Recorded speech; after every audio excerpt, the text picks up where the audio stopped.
আসসালামু আলাইকুম এভরিওয়ান। আর আপনি দেখতে পাচ্ছেন আমার পাশে আমার স্টুডেন্ট মিস্টার ফারাবি। আর আমি আজকে ফারাবিকে কয়েকটা উচ্চারণ শেখাবো, সেটা হচ্ছে টি সাউন্ডের। আমরা তো সাধারণত টি বলি, বাট স্পোকেন ইংলিশ এটা একটু ভিন্ন ব্যাপার। আর এখানে আমরা টিকে টি বলবো, এখানে টি বলা যাবে না, টি বললে হয়ে যাবে বাঙ্গালিশ। আর যদি টি বলেন তাহলে হবে ইংলিশ। আগে আন্ডারস্ট্যান্ড? আচ্ছা, ইংলিশ শিখতে হবে অনেক মজা করে, রাইট? আমরা ইংলিশ মজা করে শিখি না? আগে বলো টি টি ঠ ঠ ঠ। বলো টেনশন টেনশন।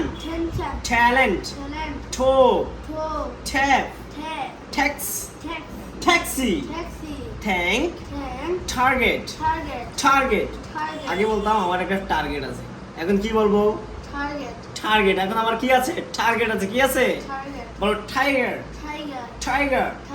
ট্যাক্স টি টি টেল।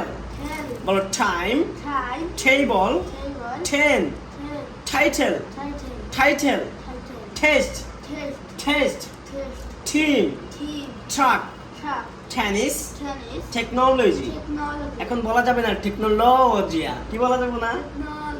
ওকে, বলো টেকনোলজি টেকনোলজি।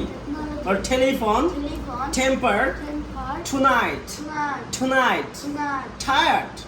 বলো না I'm really tired, but Bangla এখন বলা যাবে না I'm really tired। এখন এটা বলা যাবে না, বলতে হবে I'm really tired। কি বলতে হবে? tired।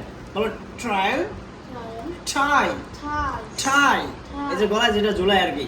বলো tight today। বলো today। আগে আমরা বলতাম today, কি বলা যাবে এখন? today। কি বলতে হবে? today। আগে বলো tough true tough train। So bye for today, see you next class, bye bye। বলো bye bye। আল্লাহ।